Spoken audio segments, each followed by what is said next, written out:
que eu aprendi fazendo com mais de 80 podcasts nesse ano de 2025? Meu nome é Arthur Esperanza, mais conhecido como nas redes sociais Mr. Esperanza, e esse é meu canal e hoje eu vou te contar um pouco da minha história. Nesse ano de 2025 eu produzi mais de 80 podcasts, com vários tipos de formato e vários temas. E eu vou te contar algumas lições, as maiores lições do que isso me ensinou.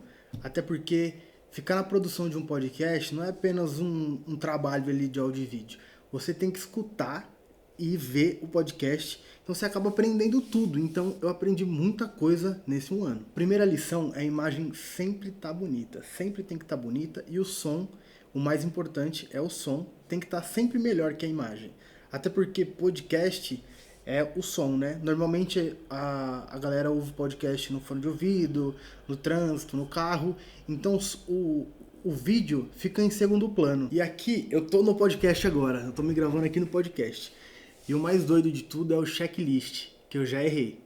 Eu já deixei, já começou a gravação e eu não tava gravando. Já errei iluminação, deixei a luz do podcast ligada. Eu vou até ligar agora pra vocês darem uma olhada.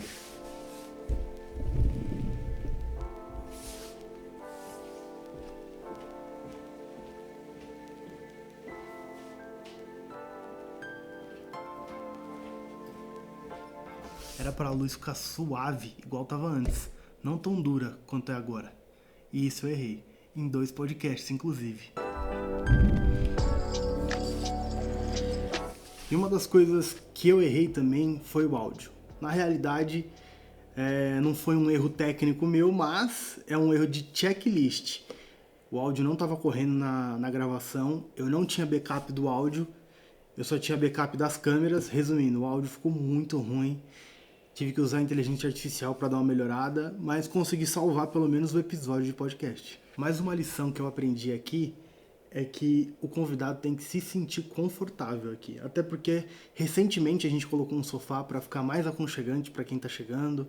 A gente tem café, a gente tem água à vontade, um banheiro também privativo, porque o convidado à vontade acaba mudando o ambiente do podcast, ele acaba se sentindo liberto para contar todas as histórias que ele tem para falar. E isso também ampliou a minha visão como criar o conteúdo aqui para vocês. Até porque estou fazendo conteúdo aqui agora e estou me sentindo completamente à vontade para falar com a câmera, para mostrar o ambiente em si. E isso é uma das melhores lições. O que adianta ter um áudio bom? O que adianta ter um vídeo bom e o convidado não tá à vontade com a situação e não vier a história? Até porque o podcast ele é feito de pessoas. E se não tiver pessoas, não tem podcast. A outra lição que eu aprendi foram técnicas. Técnicas na mesa. Aqui a gente usa uma mesa que é a Blackmagic Mini. Inclusive eu vou mostrar para vocês. Essa é a mesa que a gente usa, né? Eu aprendi a fazer cortes com ela, transições. Aqui, nessa mesa, a gente não opera áudio. A gente opera o áudio separado. Mas eu aprendi muito sobre ela e ainda tenho muito que aprender. E o áudio a gente opera aqui. Mesa, a marca da Rode, né? É uma mesa muito completa, né? Não é uma mesa de áudio, é uma interface digital. O que muda um pouco o cenário aí.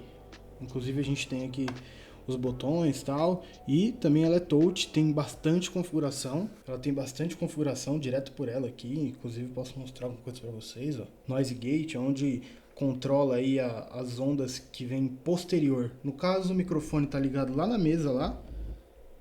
E eu tô falando aqui, só que se eu colocar o fone de ouvido agora, ele não vai transmitir nada. Até porque tem essa faixa aqui. Se no caso eu diminuir essa faixa, aí ele começa a ouvir tudo, tudinho. Então a gente tem que manter o noise gate aí numa frequência legal. E isso varia de pessoa para pessoa. Agora você viu os equipamentos que eu tenho aqui, você viu as interfaces, você viu praticamente tudo o que precisa para um podcast funcionar. Mas, na realidade, o que importa de verdade não são os equipamentos. São as histórias, são contadas aqui. E é muito interessante a gente sempre ficar muito prestando atenção do que o convidado diz. Isso pode gerar um corte posterior, isso gera um elogio, e você cria todo um feedback para todas as pessoas que estão aqui. Então, com 80 podcasts, eu já fiz, né? Participei ali no backstage, na produção do podcast, do que mais pessoas assistiram. Tem gente que nem assiste podcast. E o podcast ali é como se fosse uma extensão de uma aula, uma extensão, às vezes, de um livro, de uma resenha. Então isso conta muito em questão de aprendizado para mim. Acabei criando aí um senso crítico para isso. Uma outra coisa que eu aprendi é que tem gente que vem, faz alguns podcasts ou faz um e acaba nunca vindo mais. O que isso gera? Não tem constância. Então a sua história acaba ela não cresce, né? A maioria das pessoas que estão na internet hoje, que fazem podcast aqui com a gente, eles têm uma constância. E isso acontece que as redes sociais vão decolando. A rede social vai decolando, os podcasts cada vez mais vão entrando em assuntos que as pessoas estão buscando. Vou te dar um exemplo hoje. Um podcast que eu faço aqui de campismo. De um podcast desse, que veio um pessoal aqui relacionado a campismo, eles tiraram um corte que viralizou. Deu mais de 150 mil visualizações e eu acredito que vai até passar disso. Chegamos mais a um fim de vídeo aí. Vou te falar que essa jornada me transformou como um profissional em broadcast, né? Mas eu acabei criando um senso crítico para você criar história, para você pegar momentos. Muitas das vezes aqui no podcast, pessoas chorando com histórias difíceis ou histórias emocionantes. E isso acabou criando, eu criar uma gama de profissionalismo com vários tipos de pessoas. E isso só tem a crescer para mim e para quem vem fazer o podcast e também para quem assiste.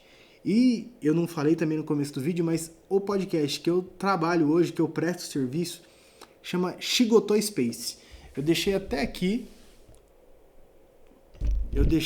na TV para vocês derem uma olhada. É só pesquisar na internet. A gente está perto da Avenida Paulista, então uma ótima localização para você que está vindo para São Paulo, quer vir visitar o estúdio, quer vir conhecer a gente. A gente também tem coworking e a gente também tem auditório, o que é muito importante às vezes para uma comunidade. Você faz um podcast, depois você quer dar um treinamento ou você quer fazer uma dinâmica, aqui a gente já soluciona todas as coisas em uma só. Meu nome é Arthur e até o próximo vídeo. Tchau!